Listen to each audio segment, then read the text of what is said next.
Hello and a very warm welcome to Berlinale Talents, to our panel on Indigenous filmmaking.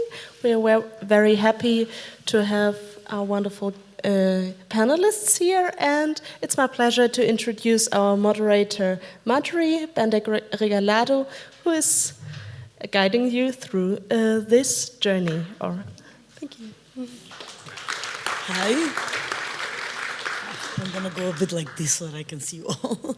Hi everyone, welcome. My name is Marjorie, and here on the panel with me are Tusi Tamasese from Samoa, filmmaker, film director, and Leigh Hopkins from Canada, also a film director, and Jason Ryle, director of the film festival Imaginative from Canada. So let's give them a warm welcome to start up.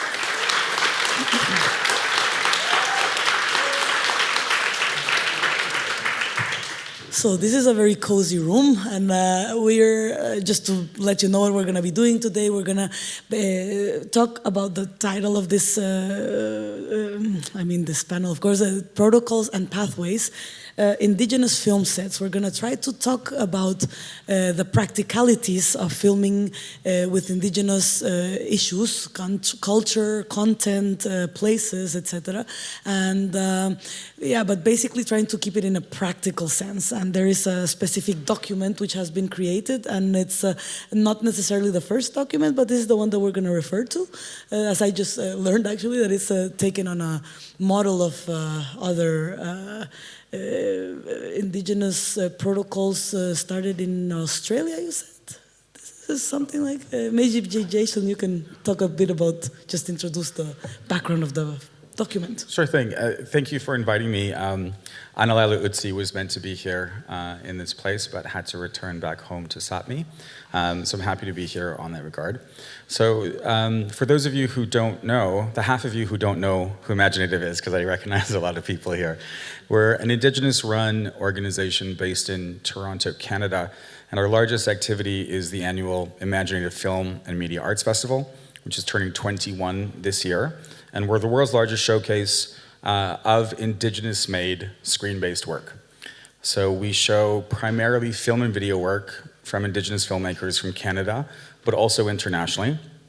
And part of the work that we've really done over the last few years too is expand the scope of the work that we do year-round beyond the festival.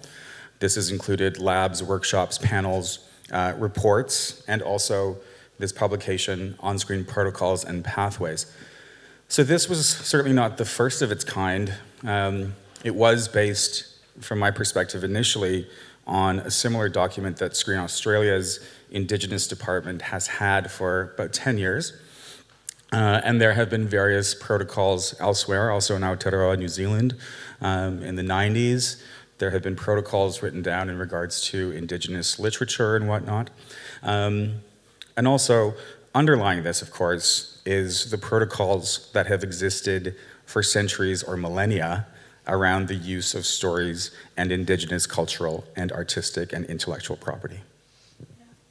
Thanks. This is the issue that we want to talk about today as well. Like, this is not something that just came up suddenly. This is about filmmakers nowadays trying to approach this kind of, these regions, these territories, or explore Indigenous filmmaking or Indigenous stories from outside of Indigenous cultures. So a protocol is an official procedure or system of rules governing a specific structure or organization. It's usually something you hear related to a government. And Indigenous communities have very specific governments and sometimes very different amongst each other. Zoe, we were talking about your previous project, or the project that you're working on right now, that is also filmed in very different communities. Maybe you would like to talk a little bit about your journey in that sense. Okay. Both. You cannot talk into the double bottom. fist. Yeah. Yes. It's cultural. So I'm in post-production on my second feature film right now. It's called Running Home, which I shot in the community where I live, where my father's people are from, and that's Six Nations, which is about an hour and a half southwest of Toronto. But you're talking about my first feature film, which is called Kayak to Klimtu, which I filmed in many coastal communities along the Great Bear Rainforest in BC. And we filmed in 5 different communities, one of them being Bella Bella, which is where I was born and where my mother's people live. And what was the rest of the thing? About the differences. Oh, yes, going yes. through different. So, in approaching all the communities we filmed Kayak to Klimtu in, it was really important to me that we touch base with the cultural leadership and the people in each location to ask permission, both of my own people. Just because I'm from Bella Bella doesn't give me carte blanche to do whatever I want with cameras there. So I wanted to make sure that we were following whatever protocol existed in each of the communities. And in Bella Bella, they're very sort of advanced in terms of having a system in place for filming requests. Because it's in the Great Bear Rainforest, there are so many international film crews that come through our territory. When you go to places like Klimtu or other places where we have the white black bear, which is very sought after to be photographed, you have to go through Bella Bella. You cannot get anywhere else. So people do a lot of filming. A lot of German crews go through our territory. So they've had to establish this paperwork, to go through. So I had to do the paperwork to ask permission of our chiefs to film. And there's our hereditary chiefs. Some of them sit on this committee to read over the application, and part of their system that they have in place is they ask for use of any of the footage that you've captured, and that you have in place, that you have funds to hire people in the community, and that that you're not just going to extract and then never return. So that's a really, really lovely thing that they have in place. And but that's not the case for any of the other filming of the places we filmed in. There was no sort of structure in place. So it ended up being who can we talk to ask permission, and sort of people would be like, well, maybe this guy, and so it was very in some places in Tla'amin, which is it's on the mainland of Vancouver, but you have to take 2 ferries to get there because you can't just drive there. So it's a little bit remote. So we met with the local leadership there, and there were the elected leadership, and we just had lunch with them. It was really lovely, and I because it's a movie set on the water, largely on the water, about a journey on the water, and I come from canoe people. I borrowed from canoe culture and asked permission to come ashore. And whenever we're traveling amongst each other's communities, we stop in the canoe and ask permission of the leaders who are standing on the shore to come ashore. And so we had lunch, and I asked them to come ashore at lunch. And it was kind of funny and weird, but they actually really appreciated that. And we filmed so much in their territory. It was so beautiful. I think we filmed 3/4 of the film there, and then the rest of the journey was along the way. And it was sort of varying degrees of that type of approach to ask. And then it was really important to me to return to all of those communities and show the film everywhere where we filmed. And so the people could come, and we showed it in the big house in Klimtu, and in a location where we filmed in Bella Bella, and in a cute little movie theater near one of the communities, and then in a historical movie theater outside of Tla'amin, which was really interesting because we showed it there and it was really sold out, and so we had a couple screenings. But I was told by the grandparents of our lead, who was from that territory, that when they went in the 70s in that movie theater, they weren't allowed to sit on the main level as Native people, they had to sit in the balcony. And I was like, oh, the 70s is like yesterday. So as a little girl, I wouldn't have been able to sit in the main level of that movie theater. And it just was so striking to me to be premiering a film that I made and wrote and directed and was starring the people from that territory. Two very famous actors were from that community, and then they were going to grace the screen in that theater, and their whole family was going to be able to sit wherever they wanted. And that's just such a short period of time for that amount of change to have occurred. And I was just like really, I was crying going into the theater, looking at her grandparents going to sit in the front row of that place. It was kind of amazing. So it's really good stories, and you're talking a lot about the reciprocity, like not going to a place and just extracting something, but also giving back. And this is also you talked a bit about the process of consent and of asking permissions, and this is also something very basic and crucial in this in the process. And there's a really nice concept in this document as well, talking about the concept of narrative sovereignty within Indigenous film or screenways. On-screen protocols and pathways. I'm trying to get the name right. And it goes through 4 kind of steps it starts with respect, and it talks about responsibility to the community, to the tradition, and to the ancestors. Going through reciprocity, what you were talking about, fairness, and it's also very clearly talking about the economic aspects of things, and fairness is, in every sense, also including the economic aspect. And then, of course, the consent and the permissions. And maybe we go over to Tusi, because you also filmed your first feature in your community in Samoa. Maybe you would like to talk about how that was for you, because you were already based in New Zealand when you went back to Samoa to make this. So how would this process apply to that prep? So yeah, it's sort of the same. We had to use certain villages. We were using this village because of the way it was structured, and then but in other scenes of my first feature, there was a pool and a water threshold pool, and it was in another village. So we had to move around. But basically, it's just going in and finding your connections. Like for me, it's the villages we used. We tried to go through our family first, see if we got any relatives that who could introduce us to the village, and then from there we sort of go through the ceremonies. The village will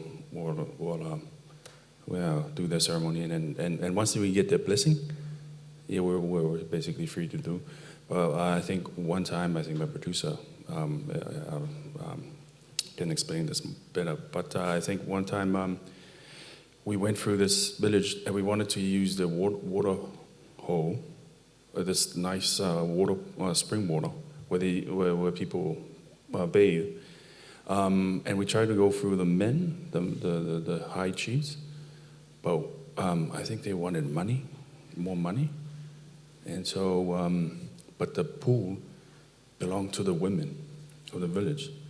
So I don't know how my producer did it, but she might have snuck someone over. And, do you want to talk about it, Catherine? Here, just to add something about it. Just add something about that.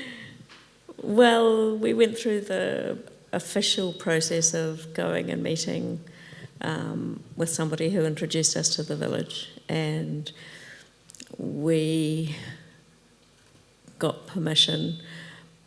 Manu, who was guiding us, he got frustrated with me because after about 3 hours I said the price was fine. He said, I could have got it down. And I go, no, it's fine. But then when we turned up the next morning, well, it was quite funny because the women had said we could use the pool, but these 2 chiefs from across the road really came and stood in the middle of the shot. Do you remember that, Tusi? And wouldn't move. And they said we needed to pay more money.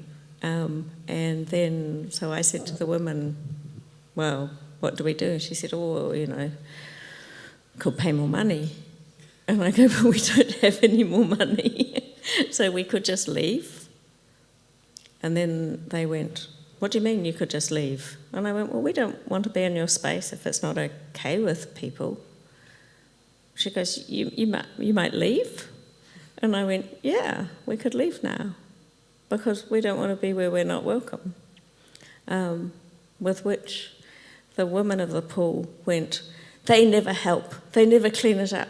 This is our stuff and it's our money. So they went very, very angry at the two men and dragged them off out of the road and said we were fine, we could stay there. So I think if I've learned anything over the years, getting permission is not the same thing as keeping permission. And every minute that you're in anybody's space, you're in somebody's space and it belongs to them, and you don't just sign a bit of paper or pay some money and have permission. You actually have to maintain that trust, and at any point somebody can reasonably ask you to leave. So it's not just a protocol, it's actually a living, ever evolving permission. The permission is only as long as you're welcome. So, and that can change, and you should just leave if it's no longer okay.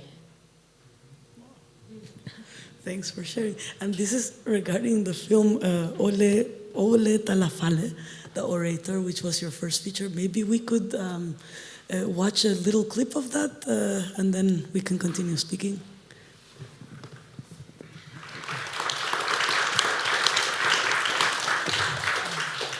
Now, Tusi, I'd like to just continue a little bit on the track of this. How did you feel like regarding the ownership of the story in this sense? Going into the community, going back to your hometown, I understood, or to where you grew up, to film this with a story that you came up with yourself? Yeah, so the story I sort of came up. At the time I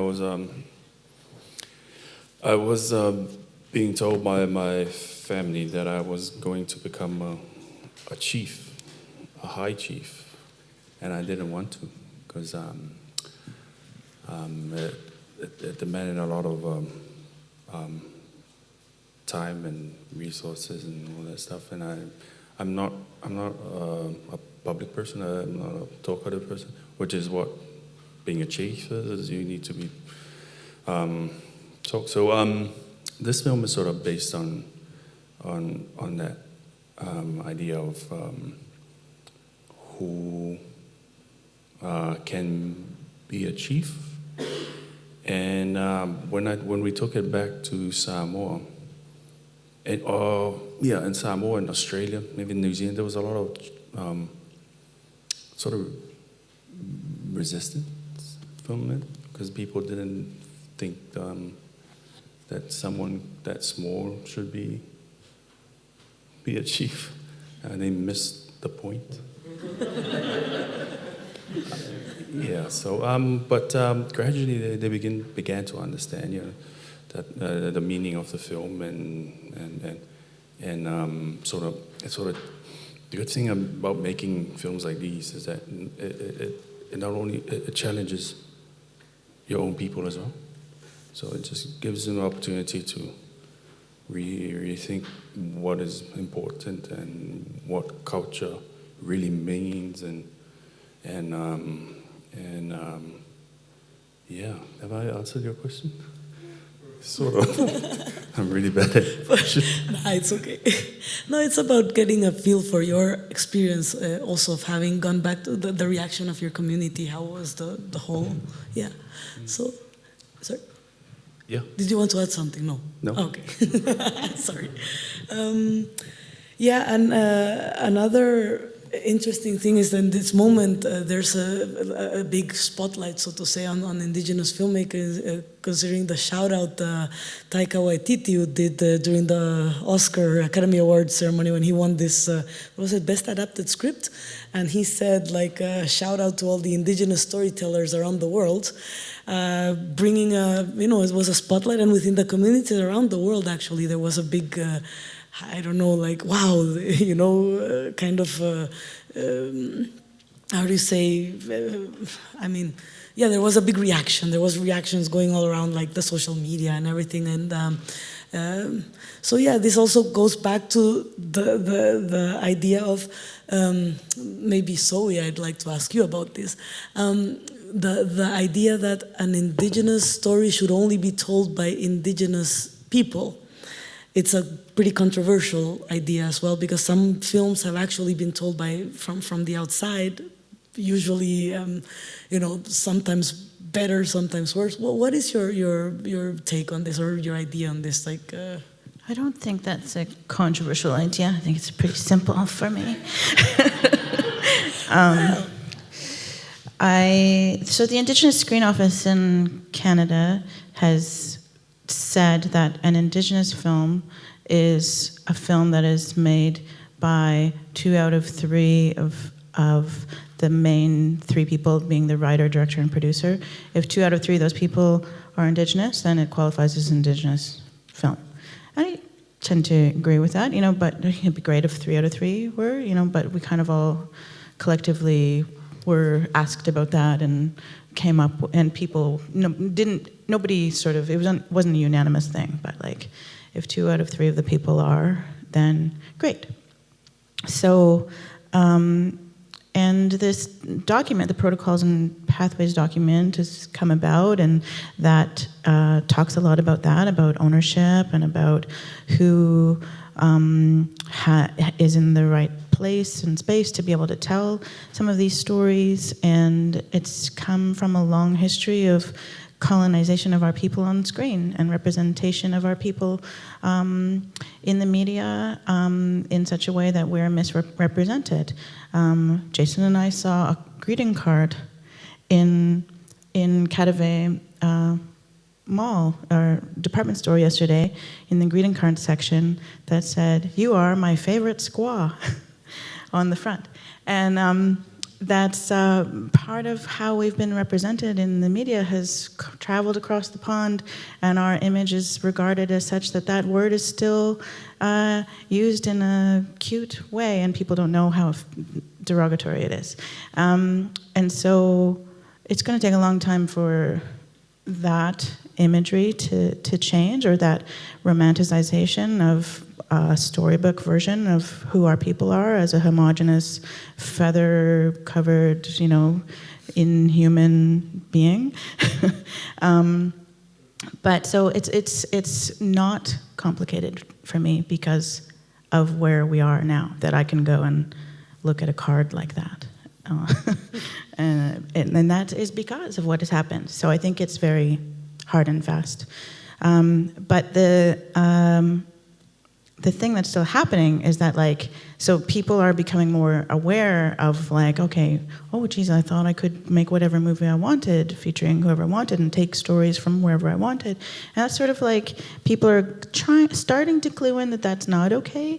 But now what's happening, I find, I would get requests all the time to consult on a project that's being written, directed, and produced by non-Indigenous people. But maybe could I come in to consult to sort of authenticate their project, often for free, and great, I'm just going to take your knowledge, and you said it was okay, therefore it's okay.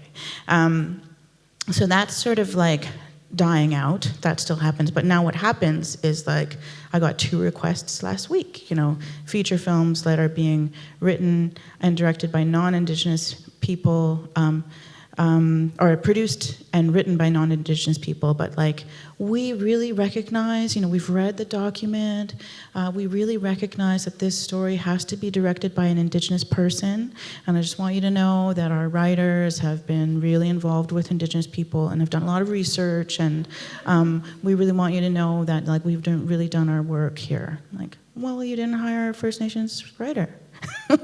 So it's shifting, but it's like still a little bit lacking. And there's still a lot of stuff I say no to because it's like that, like we don't want to give you a real job, but or like we want you to direct something that is going to be offensive to you, but because you're directing it, then we now have space to say that we've made an Indigenous film. So it's changing, but like slowly, and it's not quite enough yet. How would you like to add on that? Well, I mean, that's precisely why we at Imaginative wanted to produce this document. I mean, myself and many of my colleagues working in this industry, at times daily, we would receive emails or calls from non-Indigenous filmmakers wanting a stamp of approval. Very often this came at the end of a production when they were like, oh, we should probably just make sure check everything is okay. But it really was intended and is intended to be a framework, a document that helps change things generationally. I mean, it took us over 100 years of misrepresentation on screen to create this international idea of who Indigenous people are. And if you say like Indigenous person on screen, this iconic Hollywood Indian image comes to mind, or ethnographic documentaries, and that was very deliberate, and that was very deliberately told from non-Indigenous filmmakers. So everything that Zoe and Tusi are talking about is really at the heart and core of the protocols document. We wanted to posit this as a framework to change things so that stereotypes aren't perpetuated or that new ones aren't created. That's very important. And really wanted this to be a living document and a framework. So we have had some pushback on the document initially, even from the public funders who ultimately came to support it financially and who now use it within the framework of their organizations. And I think part of that is really understanding what the intent of the document is. We very deliberately did not want it to be a checklist.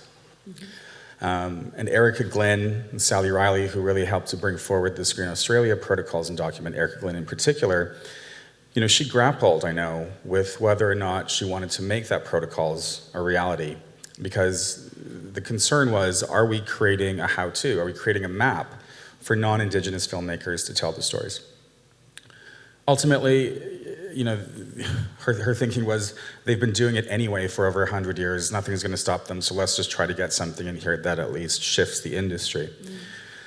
The Canadian protocols and pathways, again, it's very specifically written from a Canadian perspective, but has, I think, universal implications, because it's about collaboration, it's about reciprocity, it's about consent, like really core universal values that can be applied to, I think, any kind of sector, community, nation, wherever it may be.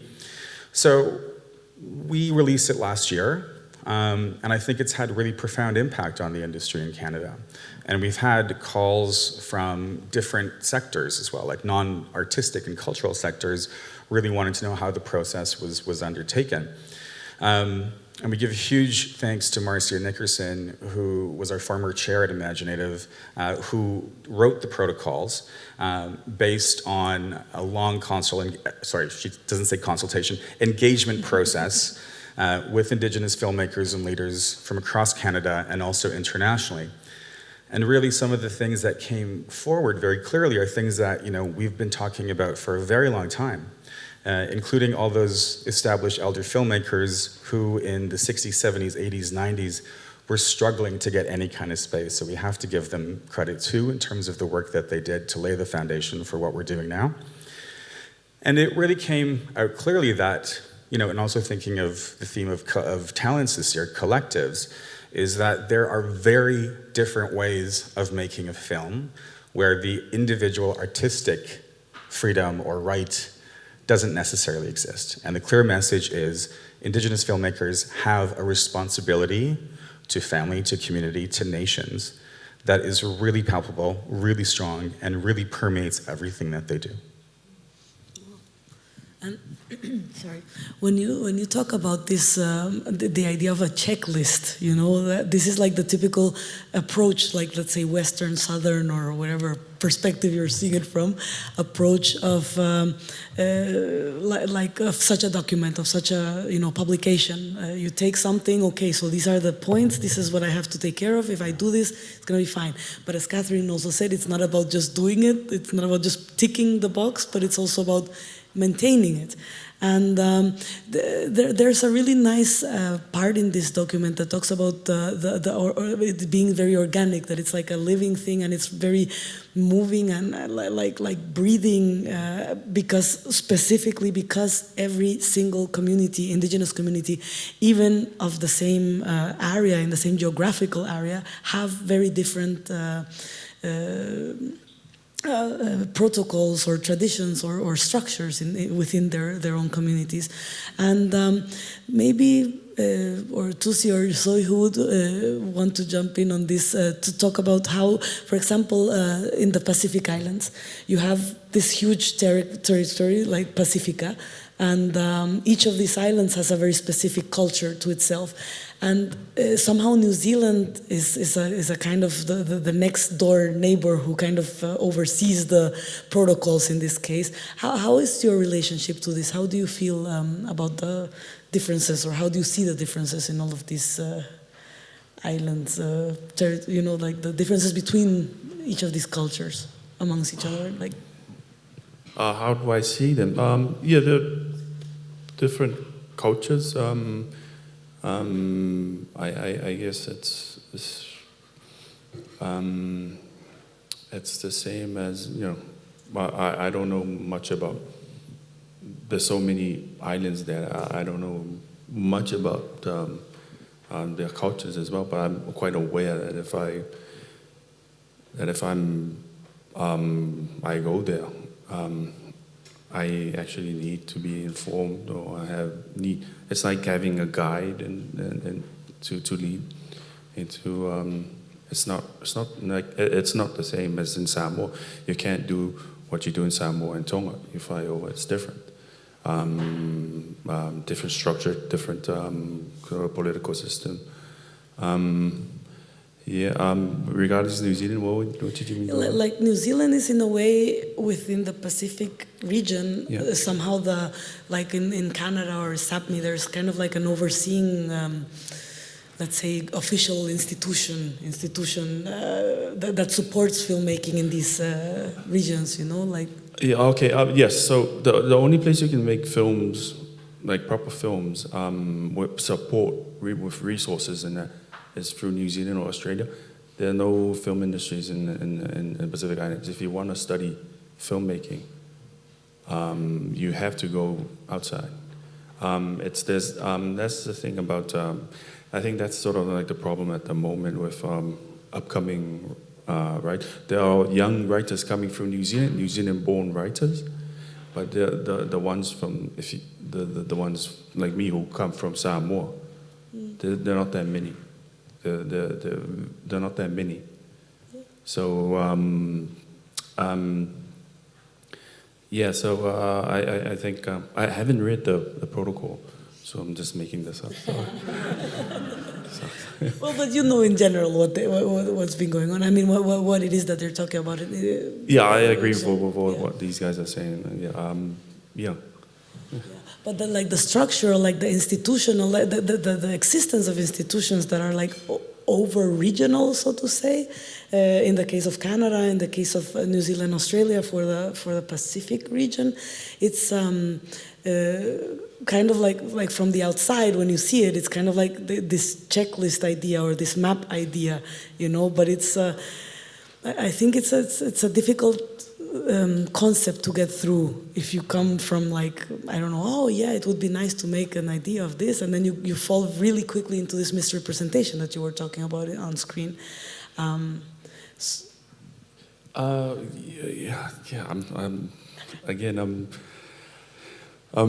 not really familiar with things, so I don't really I'm more into the filmmaking thing. I take it for granted that I'm sort of these sort of things about ticking boxes. Actually, it's that's her stuff. That's the producer, and I get my family to do it, but so I don't. Yeah, don't worry. I guess it's just coming from there. I don't really. Until on set, I sort of see it on set. I see how we try to incorporate the filmmakers, like the Kiwis that go over, the Europeans, how we try to incorporate them into the culture by giving them ceremonies. I'm sorry, I'm dragging the thing. No, that's good. But we sort of in this film, we at the end of each day we would have a kava bowl. The kava is sort of like a drink that it's sort of like a drug, but it's not modern. It's not illegal. It's a ceremony. It makes you numb, and I don't know if you've tried it in Fiji, but we have it at the end, and the white folks, man, they just drink it, and it just, I think it gives them spirit. Okay. Gives them, it makes them in tune with the island, and also we had this rule that we have every village that we go into, we had to wear a traditional lavala. I was the only one wearing shorts, and everyone was wearing the lavala. So, and you could see how they were invested in the film by having those sort of little things.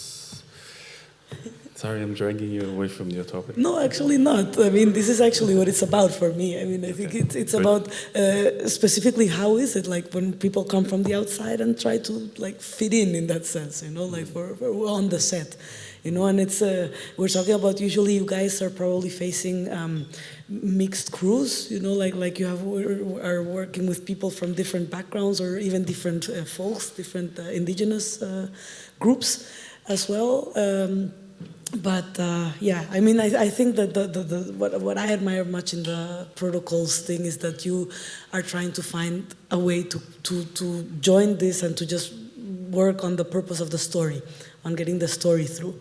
And you guys are as storytellers. I mean, now I'm gonna get into the storyteller thing, and I was promised I'm gonna get a different answer from each of you when I ask this, because the purpose of on-screen protocols is to serve a story that's going to be told through the cinematic language, which is a more universal kind of language, which is more accessible to other people also around the world through different distribution channels. But when you go to a film school, to a regular film school in Europe, in Latin America, the Arab countries, you go there and people are saying like, oh yeah, I'm a storyteller. My main thing is that I'm a storyteller. But if you go into a group of in an indigenous community and you ask about a storyteller, this is a very different role within the community. So like the film directors or the writers are usually the storytellers in the regular industry, so to say. But the role of the storyteller, maybe Zoe, you would want to start. Sure.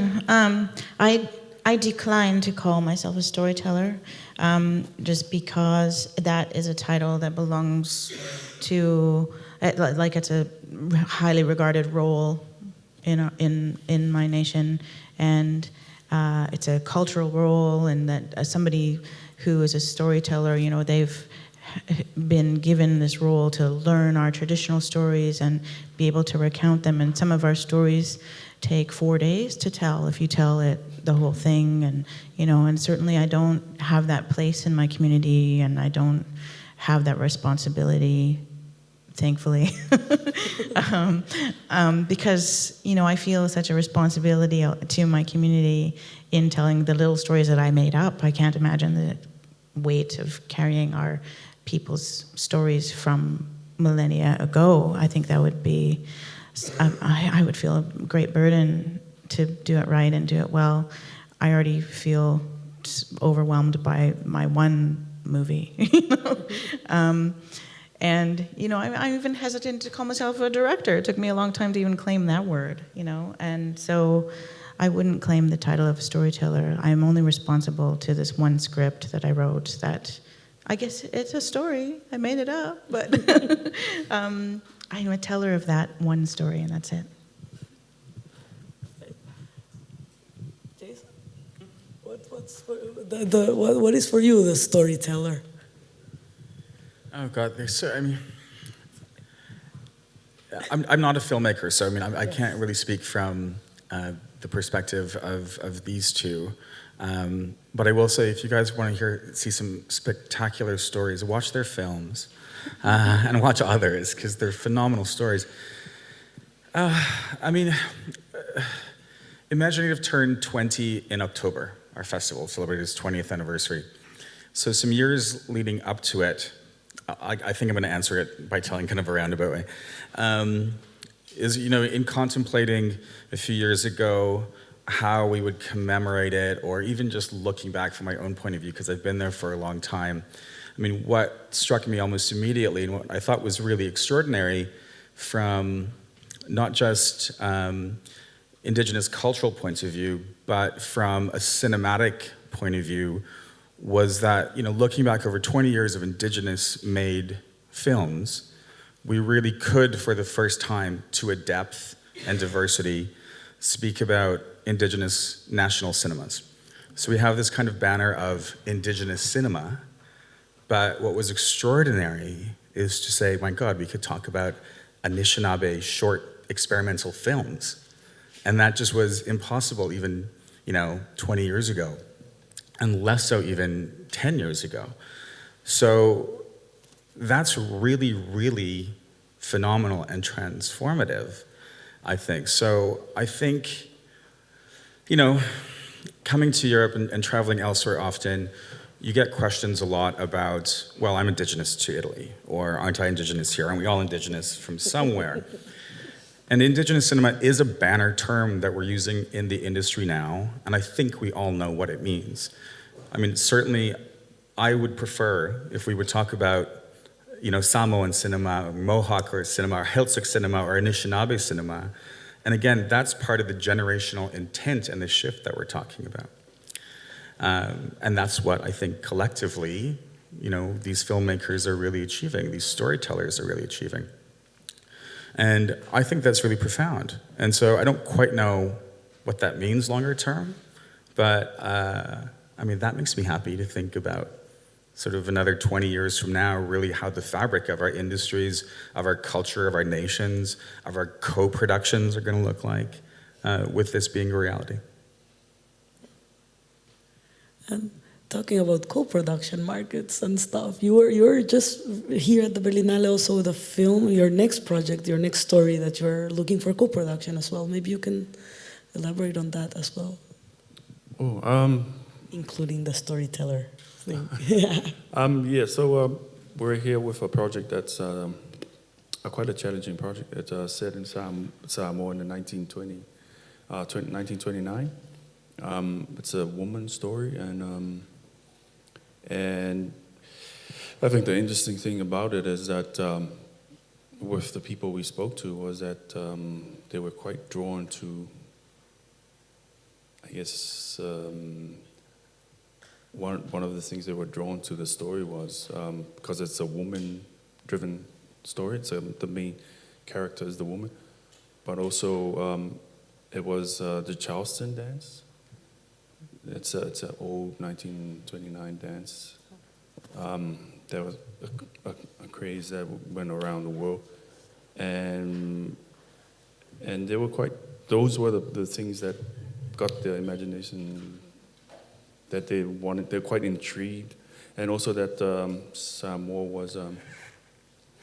was a German colony. So that's going through the 3 days of just trying to get people to hopefully invest in your film. Those were the things I picked up on it, and I kept on repeating it. Every person I talked to, the Charleston, and you could see, you're Charleston. Yeah, so it's a good idea to market your film. Like I sort of see it. The problem that I sort of had with the Arto was that what would make people overseas want to see this film about a small country in the bottom of the world. It's a unique, different culture, and so it was a bit of a challenge to sell or market it. But now that I've gone through 3 films, or this is my 3rd film, I'm trying to incorporate stuff that would be attractive overseas, but it's sort of attractive overseas, but these are the stuff that sort of affected our country at the time. But then at the same time, stick to my own, make sure that I do justice to the culture and the island and other stuff. Am I answering your question? And you as a writer, as a director, writing a historical film about the colonial time? It's independence movement. So it was just after the Germans left Samoa and New Zealand took over. So it's around that sort of period. Yeah. And are there any specific stories that you are familiar with, like that are still within the community, that you want to illustrate about this time, or what was your? Yeah, so the story is just based on how it's the people were treated, were under colonialism, and it's about the struggle for independence. So that's the background story. But I made up a new storyline that just fictional, but based on the real events at the background. Yeah. We're getting close to the time, but we also have another clip of Zoe's film. Actually, what would be nice to take a look at that and have some closing remarks.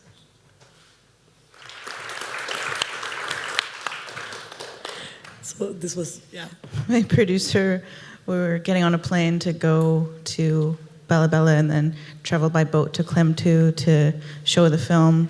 And we knew they wouldn't have all the equipment we needed to show the film there. They don't have a movie theater. It's a community of 300 people on a rock in the ocean. So he went to Walmart like the night before we got on the plane and bought a projector. And then, but we found out they did have a screen there. So we set up this little screen in the big house. It was so beautiful to show it in their traditional ceremonial gathering place where they have all of their sacred ceremonies, and it was so wonderful. We were really hosted really well, and the people were so grateful that we brought it there first, given that their community is in the title of the film, and it was lovely, and everyone was crying, and I just felt so like relieved, massively relieved. I felt like I did them right, you know, and they said they were very proud, and I was just like, I could collapse and die. And then it was really fun because we got in a little boat in Bella Bella. We hired someone off the dock to take us to Klemtu. It's like a 3-hour boat ride. And then we met a young woman there on the dock who was just sort of floating around and visiting through Bella Bella. And she asked us what we were doing because she saw us loading this equipment onto this boat. And she was like, oh, I wanted to go there. Darn it. I wish I could go and watch your film. And I was like, we need some help. Do you just want to come? So she came and she sold our DVDs and posters for us at the door, and it was great. We had like a merch girl that we picked up on the dock, and it was so great, like to have those community connections, to just walk down to the dock and say, hey, can we hire you to take us to Klemtu? And there was a nice fisherman who took us, and he just slept on his boat overnight while we showed the film, and it was so nice. Yeah, we found a place to stay, and yeah, so it's nice to see the openness of, like, when you want to bring something back, there is like a space for that. Yeah, so it's very nice. Maybe there are some curious questions from the audience. I'd like to open that. There's a throwing microphone. It's a very interesting thing. Hi, my name's Gordon Loverin. I'm an Indianer from Canada. I was part of the consultation process for the protocols, and I get a sense that for the audience that there seems to be a misunderstanding of what the protocols are supposed to do. If I, as a filmmaker, come to Europe and I have 5 different countries to film in, each country has its own way of doing things. It has its own rules, and it has its own permitting systems and stuff like that. And in Canada, amongst our Indigenous peoples, each one of us are like a government in itself. And each community has its own way of doing things and its own way of permitting through permission how a film company comes in and operates. And so just as I, as an Indigenous filmmaker, would not question how Poland does things or how Germany does things or how Britain does things, those are the rules that I have to follow. That's what we're trying to do in Canada. We're trying to enforce our governments and our protection of our people and our stories. And so I just wanted to add a little bit of backstory to how these protocols come about. Goodness cheese. Can I respond? Thanks for that, Gordon. That's, I think, really well said. This is the hard copy edition of the protocols. It's in English and French currently, and IMCINE is in the process of translating it into Spanish. It's available for free as a PDF on Imaginative's website. So it's imaginenative.org. You can Google it as well, and it's there for really people to use. Also, because of really the scope of the project that we had, it's really told from either like a production or a funder perspective. Our hope and our intention with it is that it continues to go on and that individual communities or territorial organizations or nations themselves take it on and really customize it specifically for their end, because I think that's the other side of it that really needs to happen and go forward with. I was going to say something earlier about this, and it was, people say, why these protocols and why can't I, as a non-Indigenous person, can I not tell this story? And I thought sort of one of the really great basic kind of comparisons to use is I often say, especially to European audiences when I've had these questions, is imagine if German cinema was told entirely by English filmmakers and decision makers. Maybe once in a while they'll get it right, but by and large it will be told from a very different perspective, and Germans will be able to sleuth out precisely what's authentic and what's not.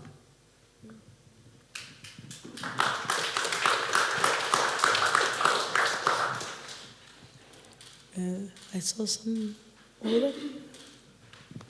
When I throw it, yeah?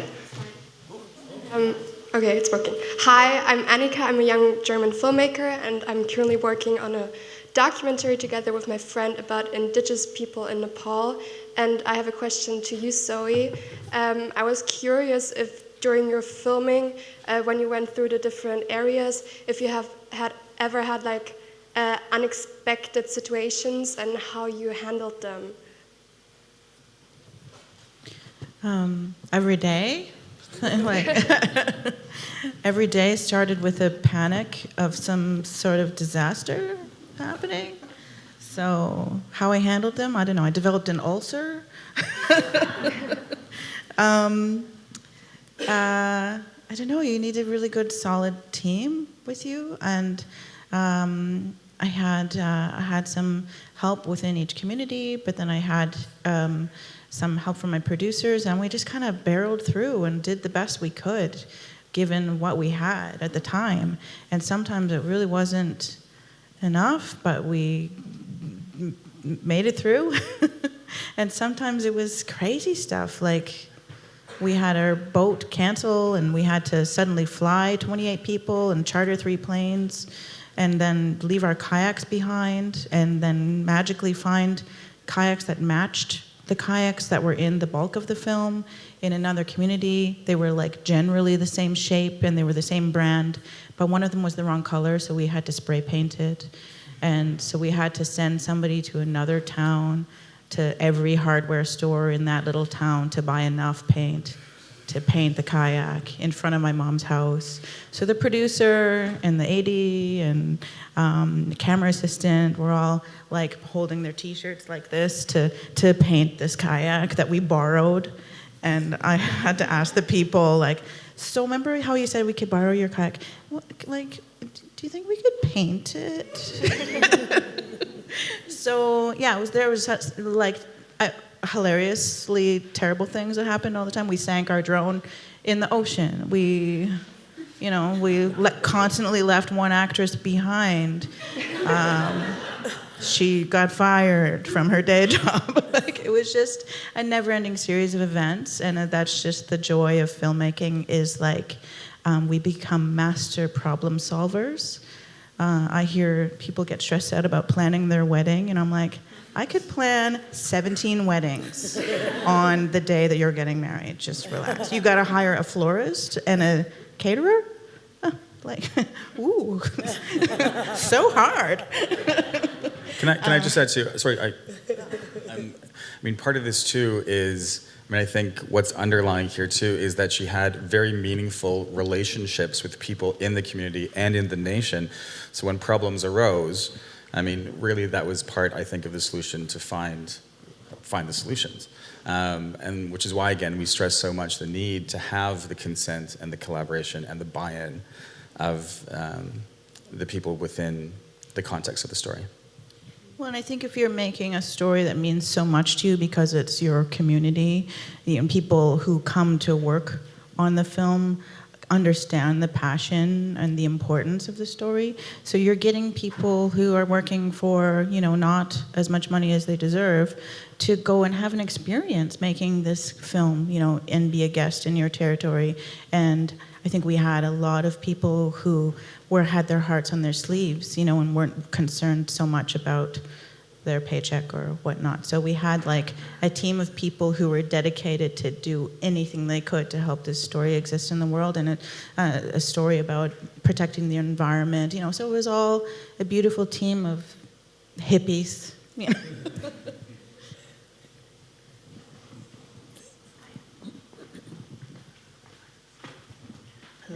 Hello. This thing is so weird. Thank you very much for this awesome panel. I think one thing that I also wanted to throw in there was just the fact that it all starts kind of with an acknowledgement. And so that kind of got me thinking, land acknowledgements. That was kind of a big deal this year. I know Imagine Native has done it in the past and has always kind of done it. TIFF at Toronto International Film Festival, and this was the first year at Sundance that there was a land acknowledgement, and same with the Oscars.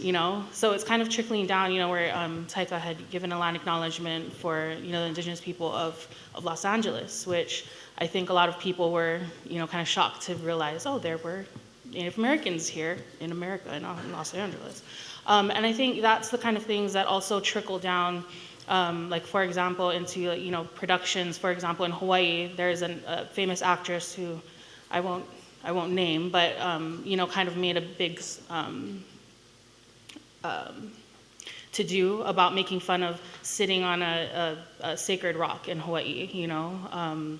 And so that is those are the kinds of things that led to Hawaii now creating their own handbook and protocols. So I think. It's kind of overwhelming, all this information, but I think it basically literally starts with an acknowledgement. So yeah, thank you very much for being, amazing stewards for your communities and the Indigenous community as a whole. I know a lot too, again, not being a filmmaker, so this is just hearing these things. And you mentioned earlier, Marjorie, having mixed crew as well, and the need to really train and sensitize the crew too before going on location. I know Elamaya Tailfeathers really did that, I think, with The Body Remembers when the world broke open specifically, particularly when the content is very sensitive, and particularly because there's such can be cultural, social, economic disparities between those on the crew and those in community.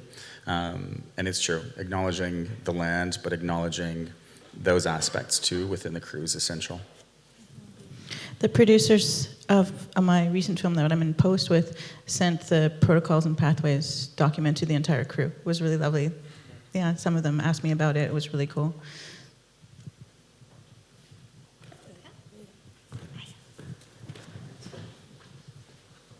Kia ora koutou, I'm Leo Koziel, the Festival Director of the Māori Festival Wairoa, New Zealand, Aotearoa. And I just wanted to elaborate a bit about the protocols that exist in New Zealand, because we do not have a protocols document for Pacific Island peoples, and we've never purported to. There is a document that was firstly created by a gentleman, my cousin, Brad Harmy, and then it was further embellished by Ella Henry and the late beautiful Melissa Wikaire. And so that is the protocols document that was led by Ngā'aho Whakaari, which really started off as an activist Māori filmmaking group back in the 1990s, and now leads the way for Māori filmmaking. And I also can elaborate that Chelsea Winstanley was the person who took the protocols document to Hawaii, to a Hawaii Media Makers conference, and that's where they decided to create their protocols document. So, you know, the tohu, the gift was given from one Pacific Island people to another. So I applaud Imaginative and the Indigenous film industry in Canada here to do the same. And I guess there is a challenge for our Pacific peoples. There's a group called Pacific Island in Film and Television, PIFT, and I hope one day they will look at the protocols, but of course it will be dependent on whichever culture.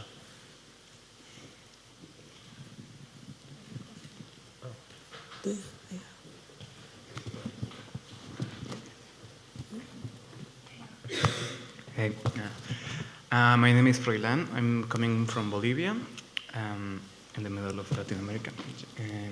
I have a question, but first I want to tell an anecdote about Indigenous or Aymara filmmaking there. In Bolivia, there is no state funding for filmmaking in general, but the few money that it is there is not, of course, giving to Indigenous people. But although that, through the democratization of filmmaking, and I mean by democratization, I mean like that it is easier to shoot a film with a cell phone or with a small camera, and many persons in the Altiplano, which is the region of Aymara culture and Quechua culture, were making films, like amateur films or just films. And these films aren't considered films by La Paz City, or the capital of the country, and are not recognized kind of in the cinematographical media or environment. But somehow these films have found a way of this alternative distribution between indigenous descendant communities and also like parts of small towns in which the majority of the population is indigenous or indigenous descendant. And it's really interesting because one of the principal ways of distributing is that the bus drivers or the truck drivers that work as bus drivers or truck drivers take the movies and distributes them, but not being paid for that, or not knowing that they are distributing those films. Simply that they are moving through culture and through life with the films and distributing them. And one of the also interesting things is that, for example, there is like stories about movies made in indigenous communities in Peru, being like indigenous communities in Bolivia make a remake of those movies, for example. And for me, the question is being myself an indigenous descendant and therefore an indigenous being. My question is how much necessary is to make a film in the rules of capitalistic societies. That means like using big equipments, using big crews, and making every technical aspect perfect. And therefore, how much important is like exporting our films to other countries, and how much, for me personally, it's more important to have a alternative distribution circuit inside my communities or the people I want to talk about. But also, like, there is a question about it is also important to export it to different countries, to share the things that we want to say to the world, but also in this understanding that there is no universality and we are all different and we have to celebrate our differences. Yeah, that's. I love the truck driver distribution model. I think that I love it when things span the spectrum of distribution models, and like I had a Canadian distributor of Kayak to Clem 2 in Canada, and it had a theatrical release, and it's on a streaming platform in Canada and the United States, and that's all great. It was lovely to see it in the cinema. But we also come from communities where people still watch DVDs, so we funded this little coastal tour off the backs of selling DVDs out of my backpack.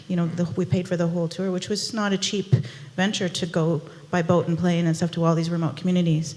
But people are so hungry to see themselves on the screen that they bought posters, they bought DVDs, and we sold out. It was so awesome. People were just so hungry to see it. And one guy in Clem 2 told me, don't sell a DVD to this guy. He's just going to copy it and then sell it to people, make his own money off of it. And I was like, that's my favorite. If people have a ripped copy of my movie, I am so excited about that. They wanted to see it so bad. They bought a DVD with a Sharpie title on it. I love it so much. But that means little kids in that community get to watch that movie whenever they want, and they're going to grow up seeing themselves on the screen. And you can show in a fancy theater. I showed at Edinburgh. I showed, fancy places where it's hoity-toity and whatnot. But my favorite thing is going to a community gym and watching kids run around, and because it's now normal for them to see their own people on the big screen. And whether you paid $5 or your cousin copied it for you or you got it off a truck, I think all these models are really important when we're making films in our own communities, because we have to get them out there.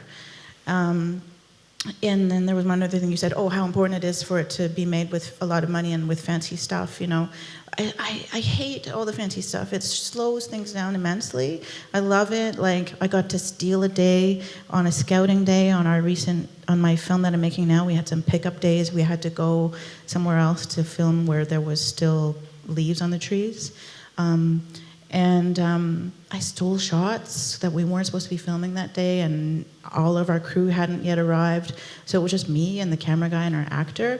And we got so much footage done because there was no other people getting in our way in the process. And it was so fast, and I just I just missed the days where you could just run and gun. And I missed that. And the machine gets in the way all the time, and I hate it. And I'm like, what do you mean lighting for 2 hours? It looks fine. So although, it looks beautiful and whatever, and I do see afterwards, I'm like, yeah, it looks better. But I wish it took 5 minutes. I wish it was on the phone.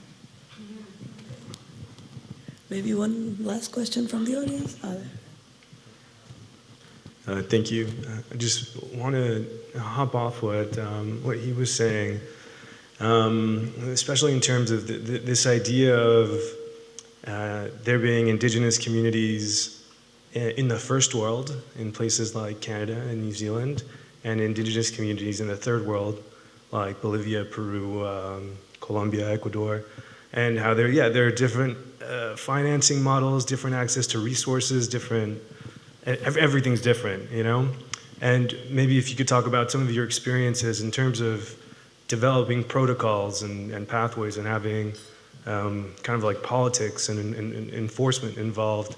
If you could talk about some of your experiences with Indigenous people in the third world and what they do and what their strategies are when they don't have as much government support or institutional support or backing as we do in places like the United States or Canada or New Zealand. I've not worked on any projects directly myself in terms of productions. So, look, countries like Canada, Australia, New Zealand, and I would say Sápmi, the Scandinavian countries, mean, there's certainly a relative advantage in the fact that there are state funding mechanisms, many also, particularly in Canada, directed specifically for Indigenous filmmakers and artists. And that's been essential, certainly from a Canadian framework, to ensuring that there's a consistent level of funding available for productions. Not enough, certainly, but the Indigenous Screen Office, which is a relatively new organization in Canada, and Carrie Swanson, who's the managing director, is here, is really a game changer for us in terms of hopefully how these things, how to increase the level of funding support in Canada at the very least, and hopefully, I think, have an impact in terms of what we can do on an international stage. South America has always been, I mean, the challenge is really one of language, from talking about my festival's point of view. We know that there's a lot of productions being done out there, and oftentimes we'd love to go and do a tour or interact, but we don't speak Spanish, or there's not enough funding available for versioning or subtitling in terms of the work that's being presented. So that's often a challenge in terms of what's being done. We are also part of an international partnership here at the European Film Market with the Native Indigenous Cinema Stand, which is really intended to build, again, over a long period of time, a platform for partners from different regions to represent work in the marketplace. But in terms of actual knowledge about productions in South America, I can't speak to that, I'm afraid. I mean, coming from South America myself, or from Central America, actually, I have to say that it's also, it is an issue of the infrastructure, of the country's infrastructure. Like in these northern countries, you can say like things work, you know, and in South American countries, it's like Central America, or, I mean, we go to Africa as well, or to the Southeast Asian countries, things just, like governments actually block things. I mean, it's like continuing to live within a colonialist structure for Indigenous communities. You know, there is sometimes, like many times, there's just no recognition of the existence of the Indigenous community, much less respect or any sort of acknowledgement in that sense. So this is a very difficult process, I think. I mean, I admire very much, that's what I said from the beginning, how things are moving on. And in Sápmi, or here with this Sámi Film Institute, it's doing amazing things for its filmmakers, also like regarding networking and also getting the content out there all together, you know. But how many films, like when we did the Native year focused on Latin America, Native communities, I remember there was a big issue about actually wanting to show some of these older films that were never shown outside their own countries 30, 40 years after.